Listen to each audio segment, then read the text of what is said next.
and welcome to What's the Message, where we bring you the hope in the headlines. My name is Claudia Allen, and this is my chief, my co-host, my partner, the one and only Carmela Moncroft. Every year my title gets better. Or every week my title gets better. It gets better and better. The Grand Poobah. The Grand Poobah, okay? Hey. And we are so excited to give you a premiere special Valentine's Day love episode. And so we are bringing to you black love and hate on this here morning. Cue the music. I know we're going to have to put some music in here. Some nice quiet, let's talk. R&B, let's talk kind of the headlines. Yes. What does Jimmy Fallon do? Something like that. He's like slow jam the headlines.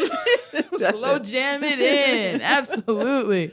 Now, Carmela, do you celebrate Valentine's Day? Okay. After what I've read, I'm embarrassed to admit Mercy. that I always liked Valentine's Day. I did too. I mean, come on. I think we're birds of a feather in that way. But it was like, is it because I'm a woman or is it because I'm a creative? I'm that kind of person.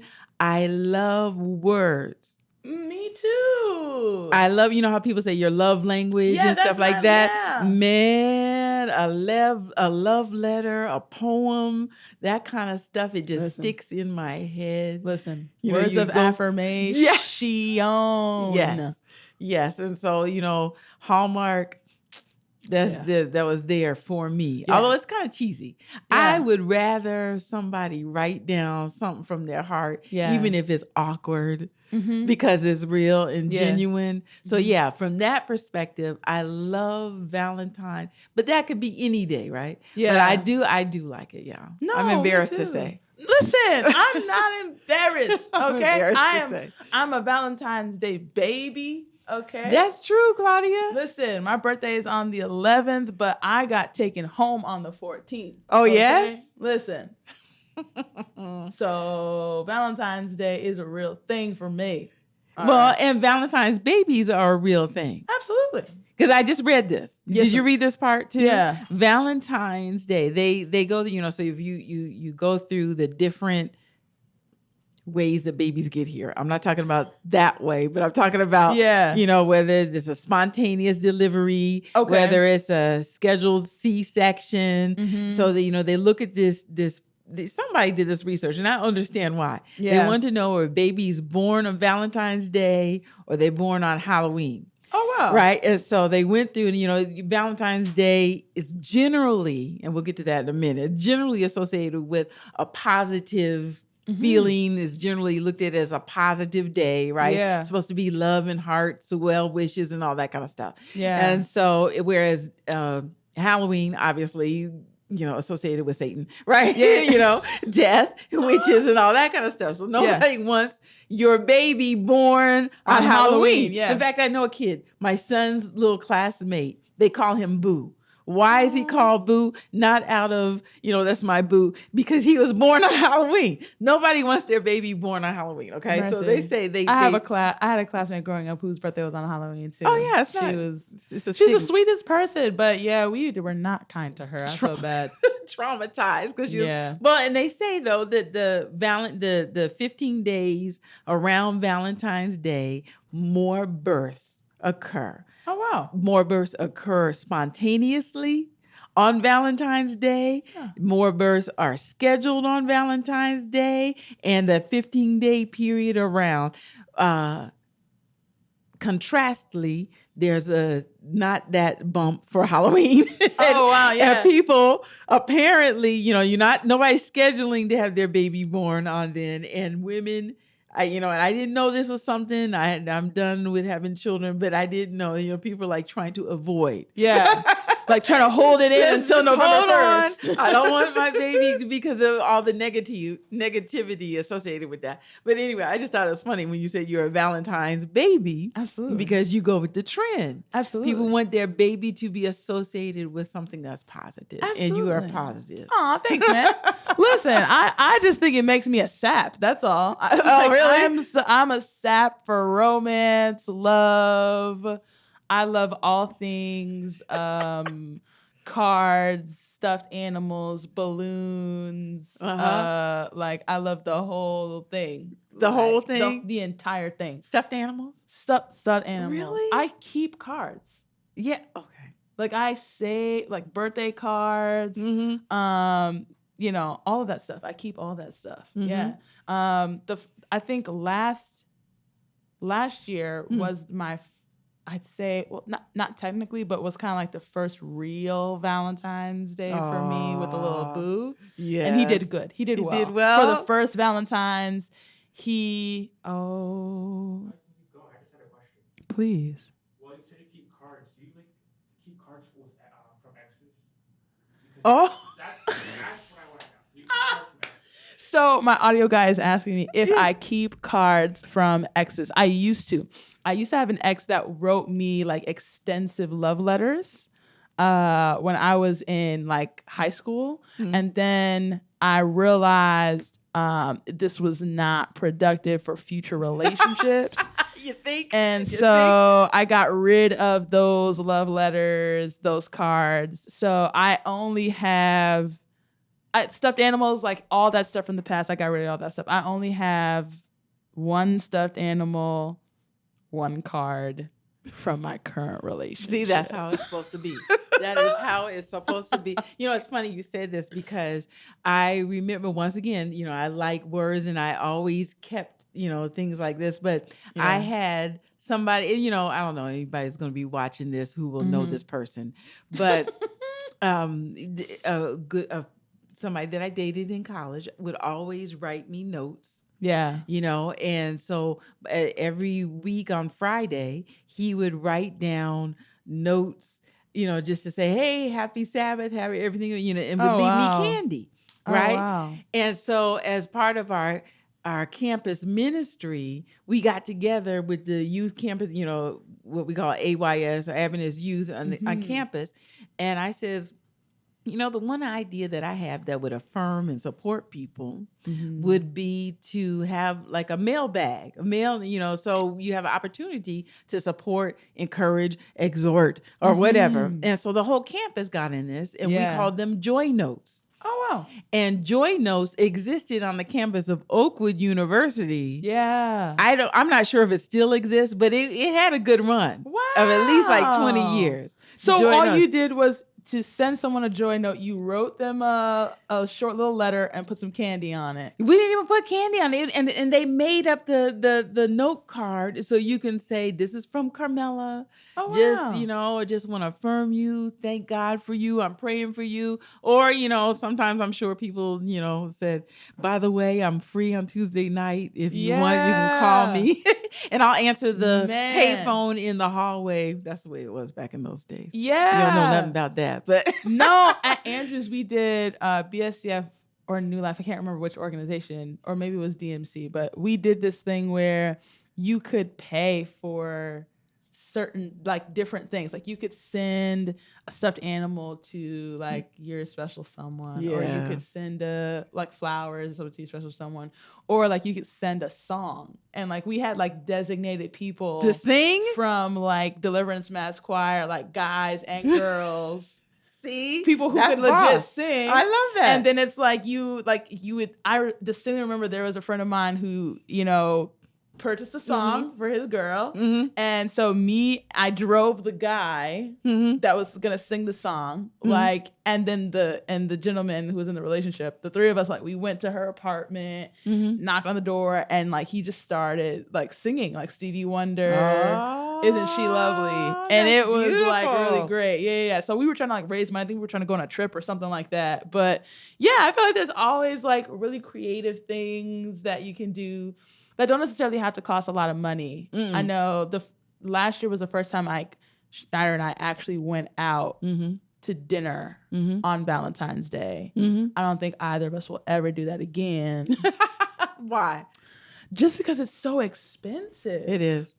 Like, I mean, the restaurants are already expensive, but it's like they actually hawk up the prices, and they even change the menu slightly. So it's like you'll go to a restaurant and they have these like Valentine's Day packages, whereas it's like tonight, like this is the menu, and then like this is the flat rate that it costs for the both of you to eat, like from this menu. You can't change anything, you can't add anything, which was cool. Like we liked everything that was on there. It was just like it was really expensive to do. And but so that's like, the premium that we pay for love. And, and when we were researching about Valentine's Day, they call it Saint Valentine's Day.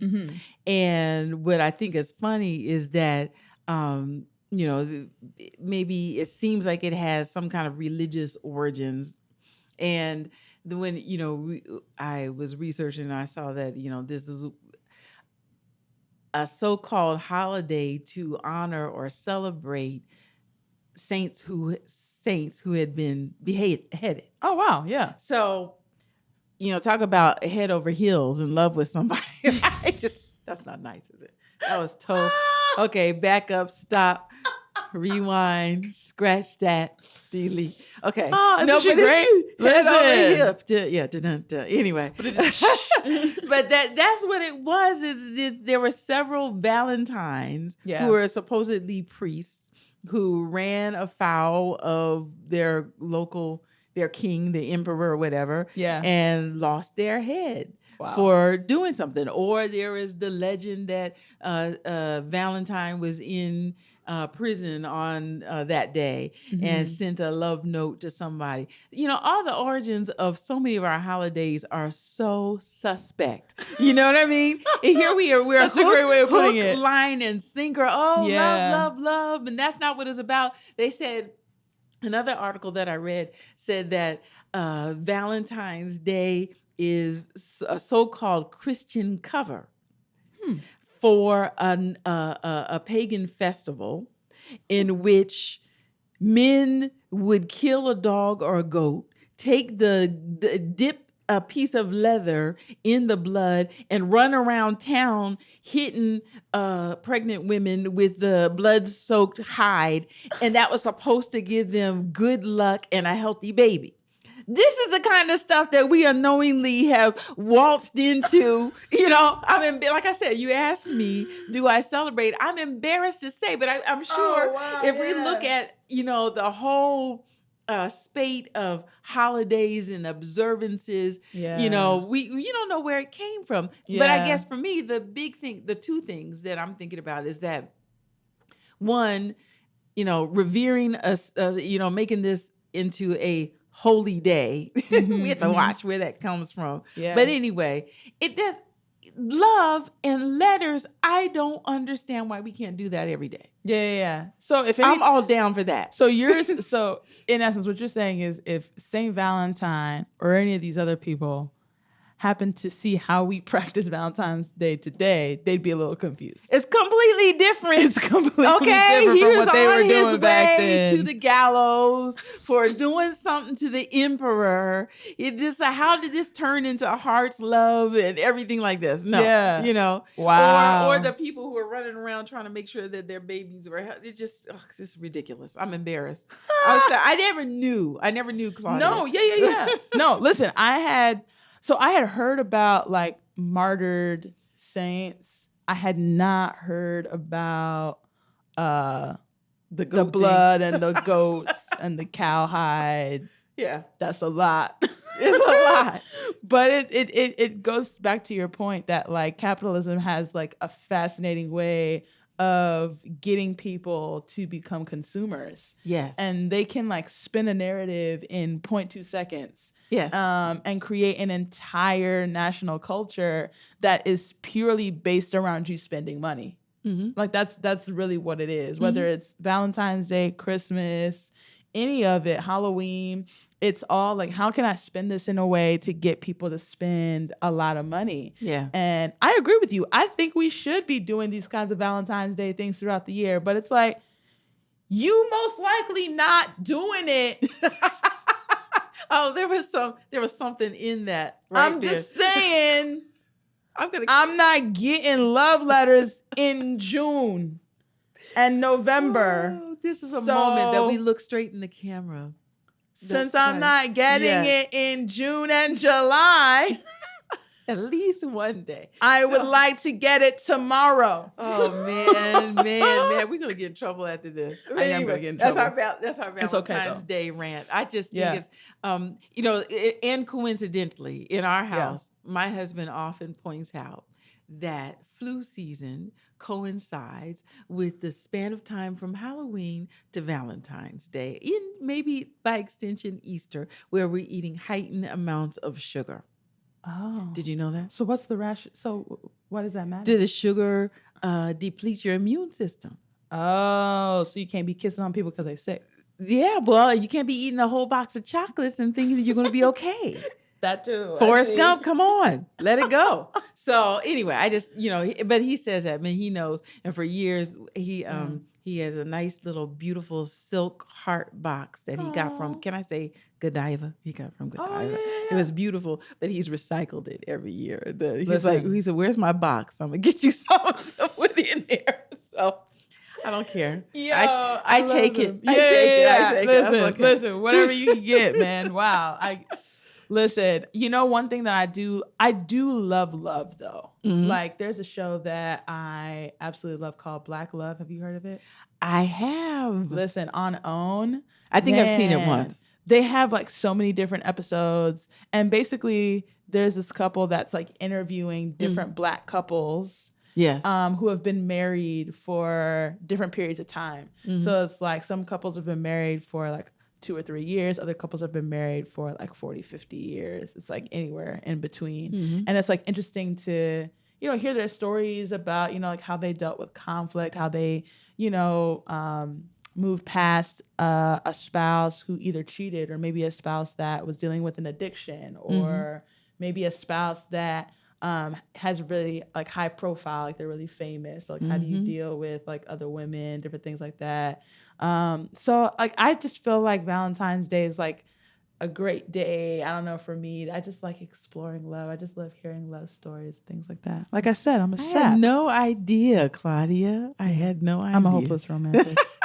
I love that. Hopeless. Listen, all the stuff you see on TV when it's like the rose petals lead to the bedroom and all that stuff. I'm like, oh, one day that would be beautiful. I saw that on Facebook. This guy set out the candles and the rose petals, and he came in the bathroom. He had it all set up, and the dog had gotten into the bathtub.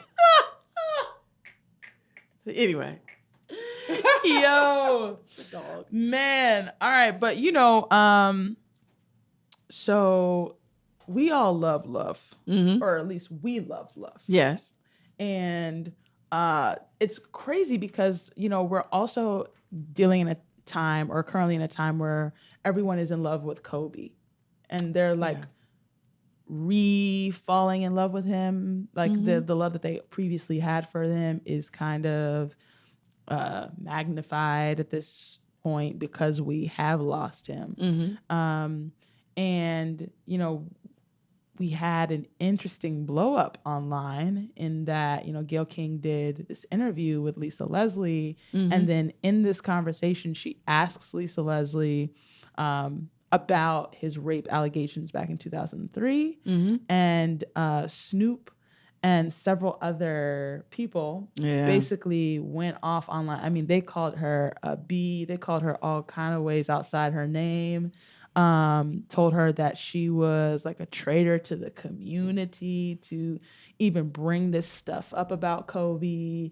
And I'm just wondering, like, can love kind of go too far? Like, can you love someone or be so infatuated by them or enamored by them that your protection of them and your protection of their legacy can almost get to the point where it is harmful and dangerous to other people? I feel like Snoop and many people online just completely lost color. They lost their minds. That she would have the audacity to mention anything, even potentially negative about this man.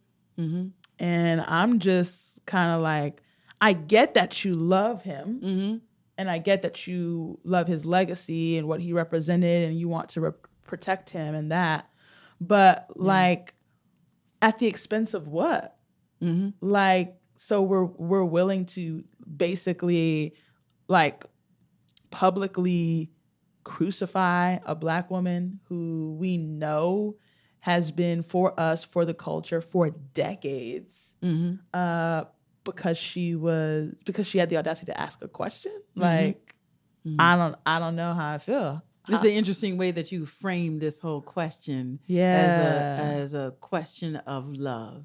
Yeah. And I didn't think of it that way. Yeah. And I think that is because that has to be the underpinning for me in my life. The way that I move in the world is supposed to be an underpinning of love, and it should inform not only my interactions, but my sense of love because of who I'm connected with. It has informed the principles in terms of my life choices, my work choices, all that sort of thing. So that's interesting that you frame it like that. Yeah. But that to me, this was a very unfortunate situation. Like you said, framing this in the idea that people loved Kobe, and that's what they said. We'll always remember where we were when we heard that the helicopter went down. Yeah. And in spite of the fact that we don't know him personally, well, I didn't. Okay. Didn't know him personally, didn't know his family. There's something that tugged at the human heartstrings that goes beyond admiration and respect for his skills on the court. Absolutely. This is a man at 41, cut down in the prime of his life, the second act of his life, coming as you wrote so beautifully, shaping up to be so beautiful, a beautiful family. That love was awakened in everybody when we saw that the natural compassion and sympathy was awakened in everybody. So I didn't think, when you frame it like that, that's right. Yeah. And people said, what are we doing? And Snoop, in fact, when he went back and he said, and okay, whatever. I'm just looking at the reporting, right? Right. That's all we can do. And Snoop says, I'm sorry for what I said, because he apologized to Gayle King. Yeah. He said, I'm sorry for what I said. Is that those of us who had a heart are sad, and we loved him, and we're experiencing this terrible hurt. Yeah. And so, but when he said we have a heart, we feel it, as opposed to people who don't have a heart. Right. And so he's kind of throwing that shade there. But I don't think we should ignore the fact that this was a societal hurt. This is a hurt to the community because we've lost someone who was doing so well, or somebody that we looked up for different reasons.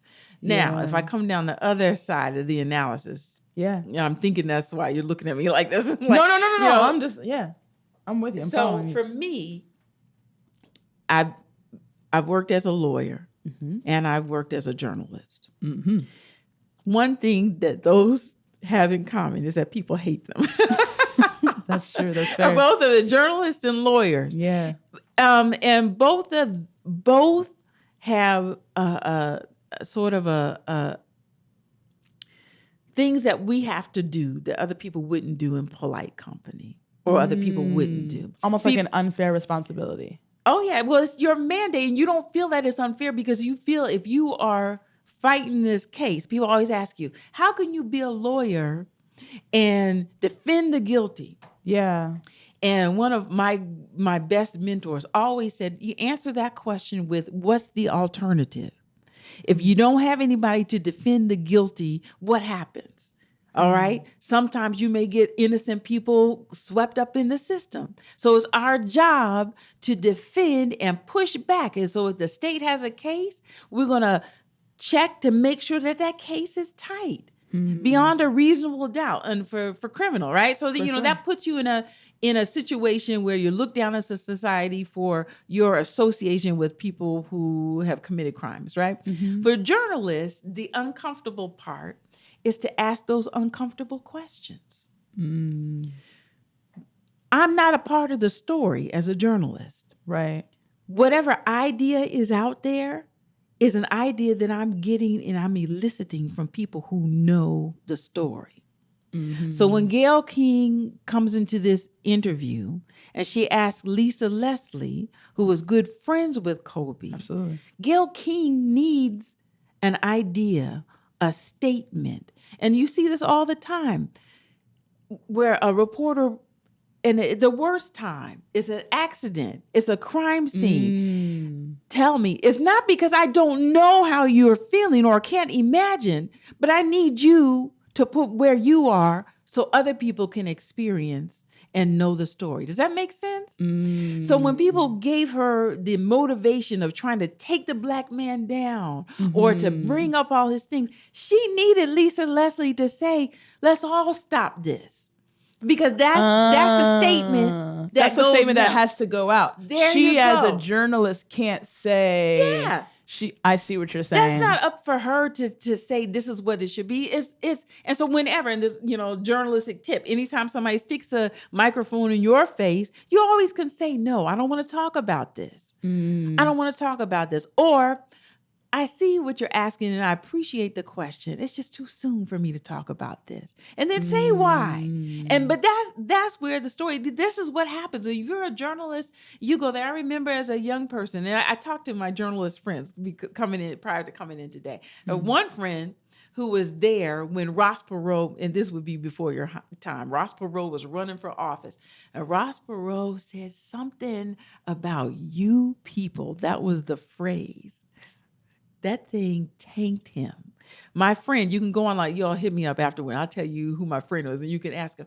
But my friend was there in the audience. He was an intern. He wasn't even working in journalism bona fide yet. Wow. But he heard that. He was there. He went to the phone, called it in, again, day before whatever. He called it in. This is what was said. And they picked up the news story. Subsequently, he was hired by Associated Press and worked for years later. Oh, wow. That's because you're a journalist. You're getting the story. You're getting the news, right? Okay. Mm-hmm. And so that's what. And so sometimes there's unflattering information that comes out. Yeah. You're not the story. You're trying to get the story. And so going back to your whole thing, I believe that a journalist, and this is what he told me when I talked to him and my friend, the journalist has every right to ask the question. You are putting the contours of the story out there. Nobody was upset with her when she pressed our brother. R. Kelly. Okay, you said you don't like our brother. Okay, yeah, but she pressed I'm with you. Absolutely, yeah. You have to ask the question. And surely, if she had not pressed that nerve, correct, we would not have the dimension of him that we saw. Correct. And just 3 weeks ago, the NPR reporter was talking with Mike Pompeo.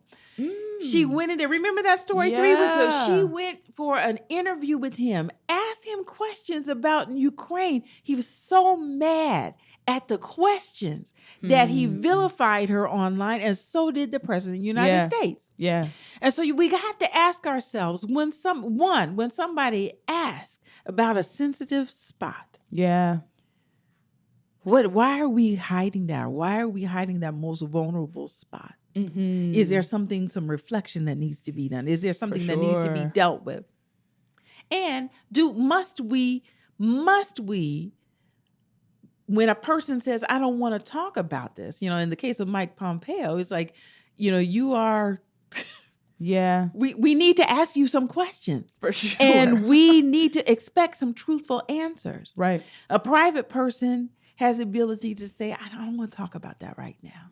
Does that make sense? No, absolutely. And for me, that's where we need to think and frame the conversation. I don't think it was her deepest desire to tarnish the legacy. And indeed, I think it's an interesting wrinkle that people who have come to the defense of Kobe or people who maybe participate and have music that may be misogynistic or has been in the past. Correct. Is what my other journalistic friend says. Or, take in the case of our America's favorite dad. Yeah. What's happening here? Are we attacking you, or is there something here that needs to be examined?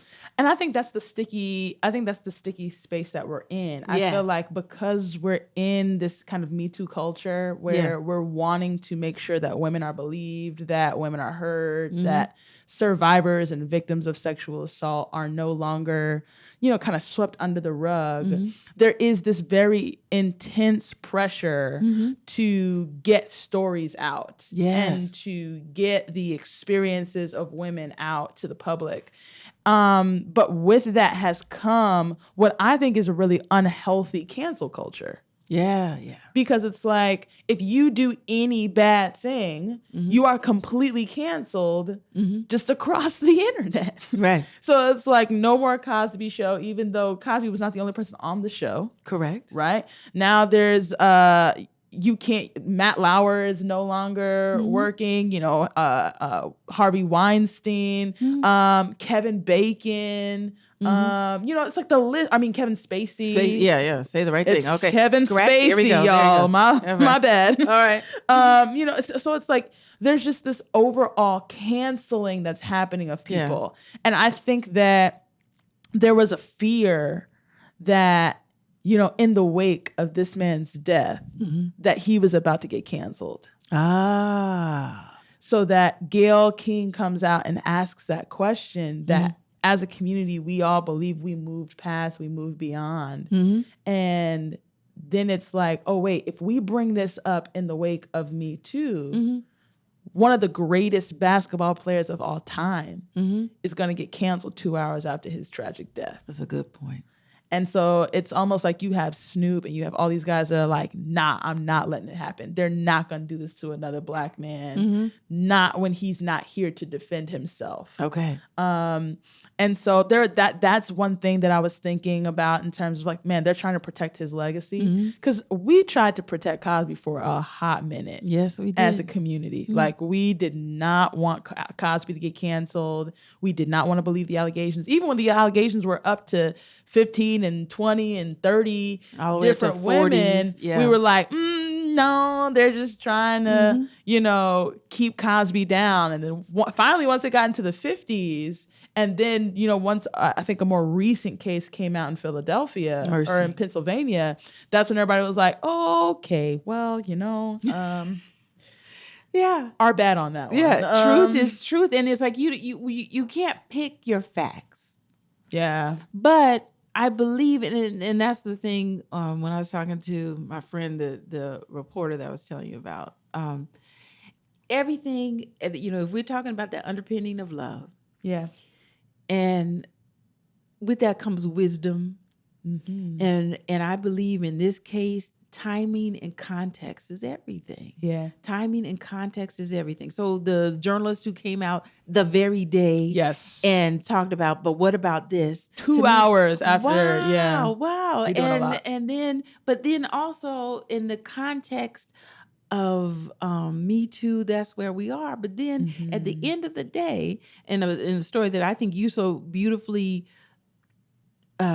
wrote on messagemagazine.com, I thought it was beautiful, is that whatever happened then, we see a man over the next 2 decades of his life absolutely doing everything and things lining up so that his family life was wrapped up.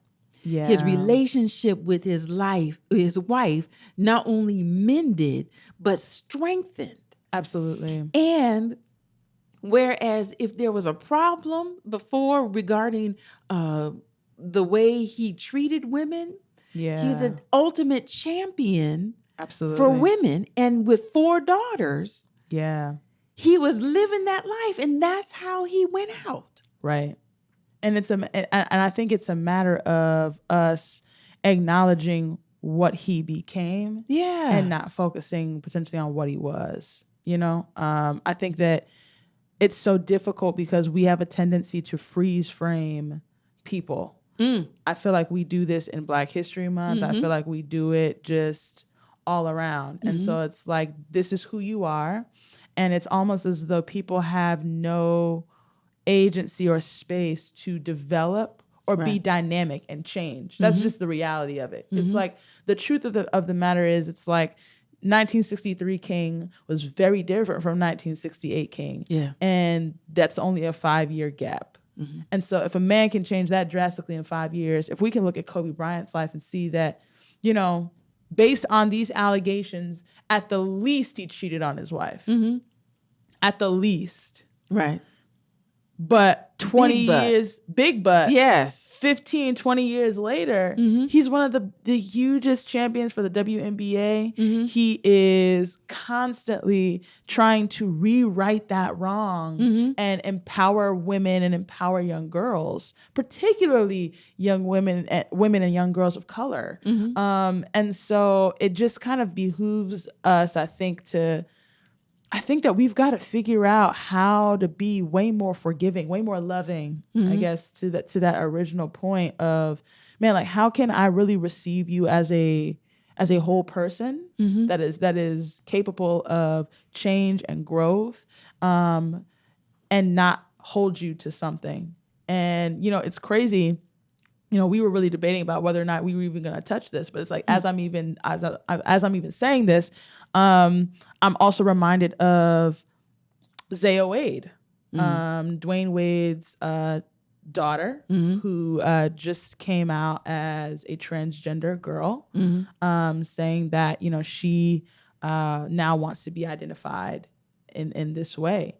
And I know you and we don't know what to say, or we don't necessarily have any answers. And we don't really want to get into the nitty gritty of it. I think what I valued so much about the story, and the example that I saw from Dwayne Wade and Gabrielle Union in particular, is that they demonstrated a kind of love in their in being Black parents, particularly Black parents that have a platform that we have not always seen. And I think that in terms of embracing her, hugging her, letting her know that if this is how she wants to walk out her life, if this is who she believes she is, and this is who she believes she wants to be, she still has the love of her parents. Yeah. And I think that is what is essential.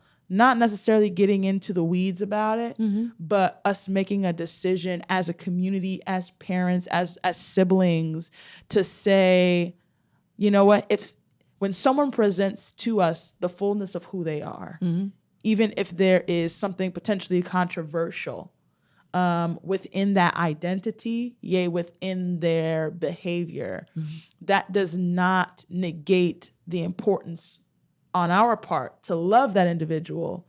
And even to our conversation about Gayle King, love, I think, is way more than what we like to make it out to be. I think that in the case of Gayle King, love is correction. Love is question. Love is inquiry. Love is probing. Love is chastising, right? Like, love is willing to challenge. Yeah. Love is, I'm willing to, because I love you so much, I want to get to the fullness of the situation and the fullness of who you are. In the case of Kobe passing, love is remembering. Love is legacy. Love is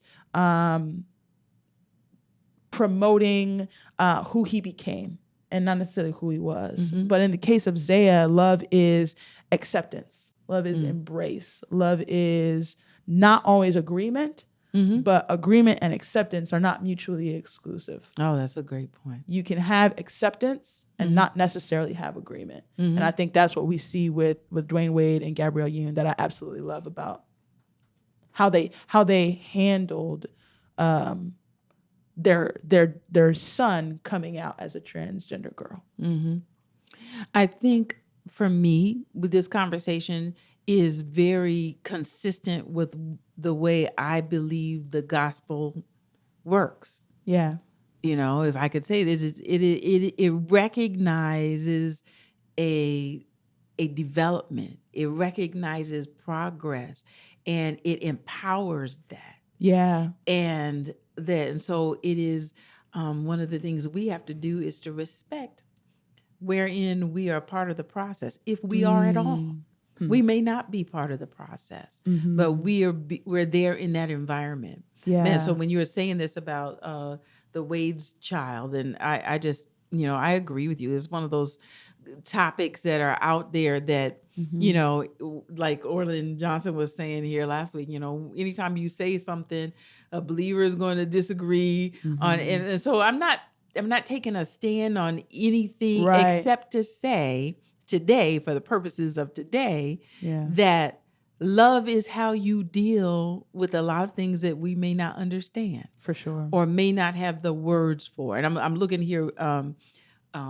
A couple of years ago, the Seventh-day Adventist Church put out a guide about what do I do, for my children, because people have questions. What am I supposed to do? Absolutely. What am I supposed to do? And then, me, even, today, I'm thinking, I don't know what I would do if I don't have that situation. Yeah. What would I do? And so I'm looking here. And so it was beautiful that the guide had the exact thing, practical tips for guiding transgender youth. Wow. Really? Okay, I didn't know we had this, but that is the thing. It is said, love no matter what, decide to walk with no matter what. Wow. There's a lot of other tips, but that clearly is one of the major things. Until you get a better handle on what my role is, what your role is, whatever.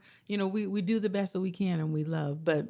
Absolutely. This is very interesting to me, the whole situation with Gayle, and for sure. I'm glad to see that Kobe has apologized. I'm glad to see. Oh my Lord, Kobe has apologized. Lord, yeah, no, Lord, sorry, you know what I mean. Yeah. That Snoop has apologized, and Gayle, she came back. She said, I didn't mean any harm, and I think that's love. Also says, I don't project onto you. Motives that I think that you have. For sure. That's good.